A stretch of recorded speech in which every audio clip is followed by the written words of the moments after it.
Oh, well, that. I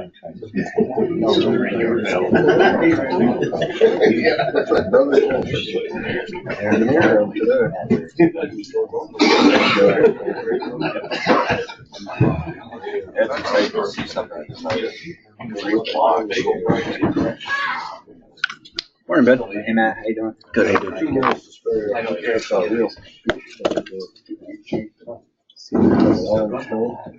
Yeah,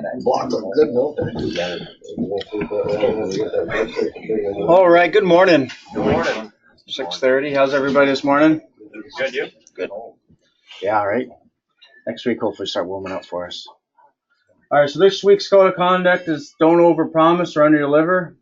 It's definitely a challenging one at times, but best you can do is keep communicating to everyone what your goals are and trying your best to try to meet those.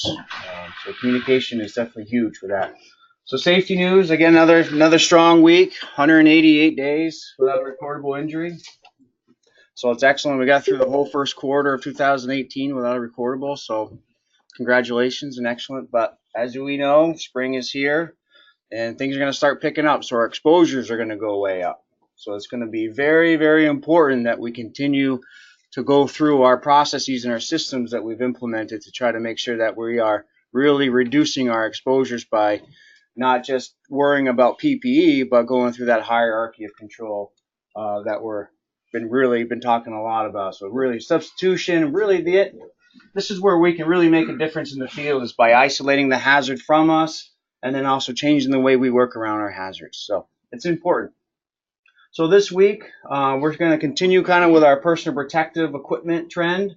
And we got a little thing kind of gone through all these. And then this week, we're going to talk about our last line of defense when it comes to struck by hazard. And that's our high-vis clothing. So with high-vis clothing is the ANSI 107 is the standard where you can kind of go back to and like what each classification means. So the standard for OSHA is when workers are exposed to risk of moving traffic or construction equipment, we should have some type of high-vis clothing. Okay, ANSI breaks it down into 3 different classes, Class 1, Class 2, Class 3. All right, Class 1 is really all depends on how much reflective equipment you have. And then Class 2 is really our standard vest that we have here is Class 2. And then Class 3 is really our standard vest with sleeves on it. Class 3 has 2 things that really, in the state of Vermont, like to see is anytime you're being exposed to 55 miles per hour traffic, you should be wearing Class 3, or a nighttime operation, you should be wearing Class 3. Then Class 2 is for any other time. And now the type, as you can see, if you ever do actually look at your tag of your vest, there's different types. Type O is for off-road. Type R is for road work, and then type P is for public safety. So like a lot of times police officers actually probably Ken's jackets, probably a type B potentially. So you can see on ours is a Class 2 type R vest. So this would be good for roadway work, and it's giving us the proper reflection that we need to make sure that we're visibly seen. But again, we can't always dictate when we're in roadway or we're on a construction equipment. It's very important that you don't put yourself in danger. So stay inside the cones, stay out of blind spots. Don't assume that people can see you. All right. So try to make yourself standing always a place where you can get out of the way. Don't put yourself in between an immovable object and a movable object, because then you're not giving yourself an escape route. Don't always think that people can see you when we're wearing these vests. This is our last line of defense when it comes to, on our construction sites or on the roadway. If your vest is starting to get faded, please, we got plenty of these. They're inexpensive, but they could definitely you'd be able to be seen out there with a nice sharp vest. So take a look at your vest, see what you got. If you need a new one, come get it, and we can toss out the old ones, or you could bring it home with you if you're walking your dog and at night or in the morning, use it then, things like that, just so you are visibly seen out there on the roadway. Is there any questions, George? Matt, when I was doing the job in New York on the Hudson River, They required vests with tearaway sleeves Interesting. Never heard that. along the commuter rail. That was a tearaway vest. The whole vest was tearaway. Just because of the train. Yeah. That's That's the new interesting. state, that's the new state highway departments, you know, Yep. rip away vests. Yep. Yeah. Just in case if something gets caught, like any caught it. Yeah. And there's also vests that are at FR too. I know, Pat, we have you some FR stuff available, things like that too, for those types of maybe substation work or things like that. So that's it. Okay. Have a safe day. I'll pass over to Ken. Okay.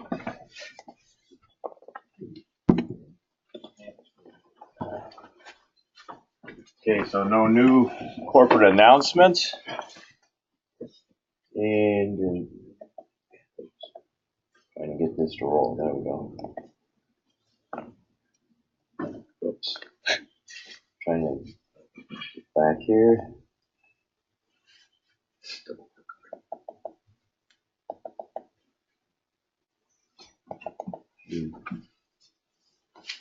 You just double click on that. Yeah, I tried. Want to double click on here.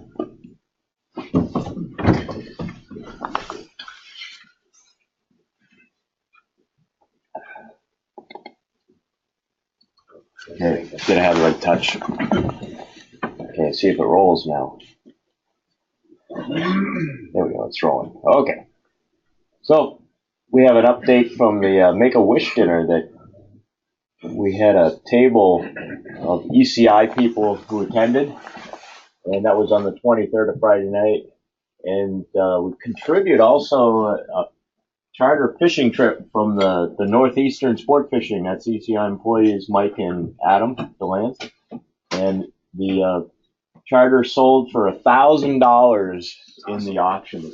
Or it wasn't silent. I think it was. Sorry, It was a live auction. It was a live auction. Yep, pretty cool. So that was a pretty successful fundraising thing on behalf of ECI and Make-A-Wish. So that's great. So, and of course it's sugaring season, so we put together the photos from ECI sugar makers, and some of them are love playing with fire. There's Jerry firing up his rig.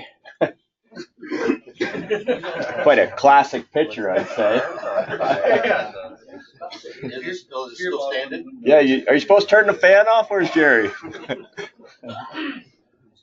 And here's a picture of the Johnston's little shack in up in what? Highgate? Is that where we're at? No, Milton. Oh, Milton. That's Ronnie with Travis and Rainey. And there's Rainey watching the boil.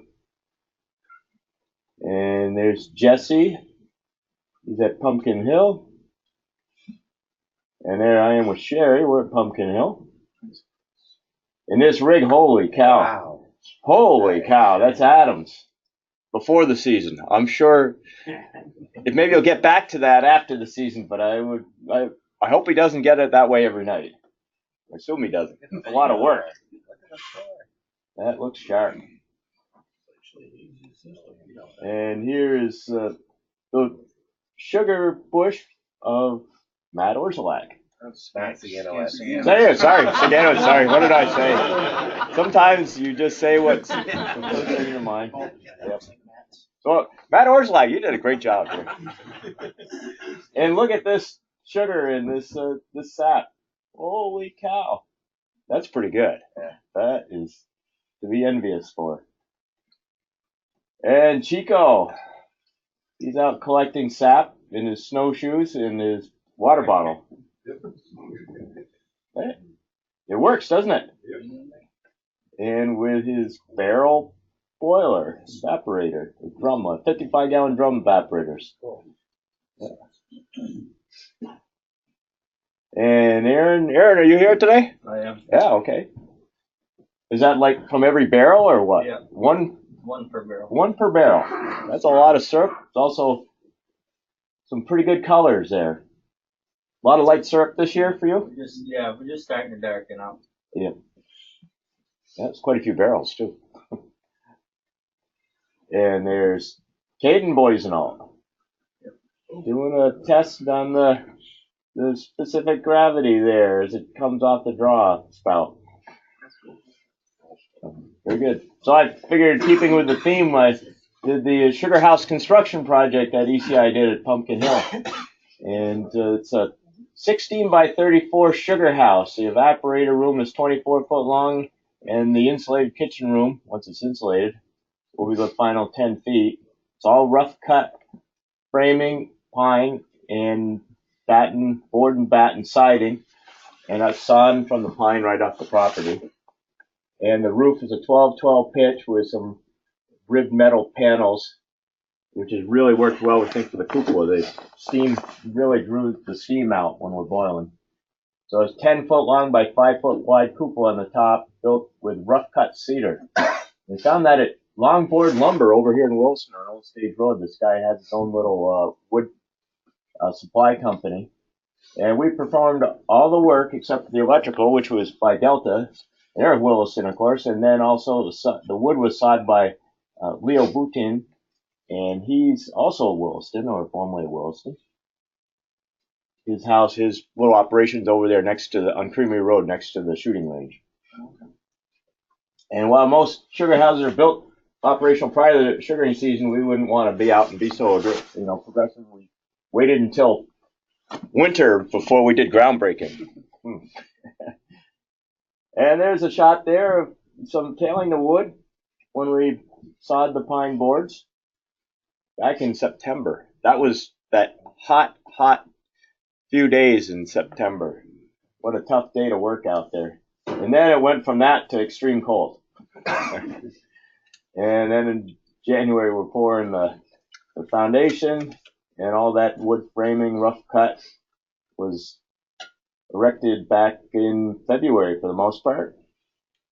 Nice little bench that Chris built out of some of the heavier planking. Bench and a table. And the cupola worked out really well. We installed it after. We weren't sure how that was going to work.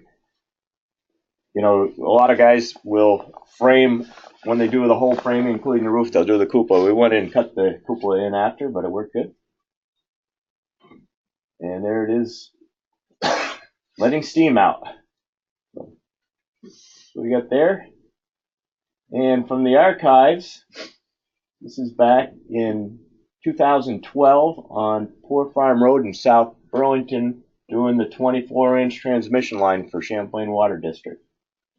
That's right near the air guard, where the air guard, just before it comes around the corner and opens up to their new entry area. That's what we got. Have a safe day out there.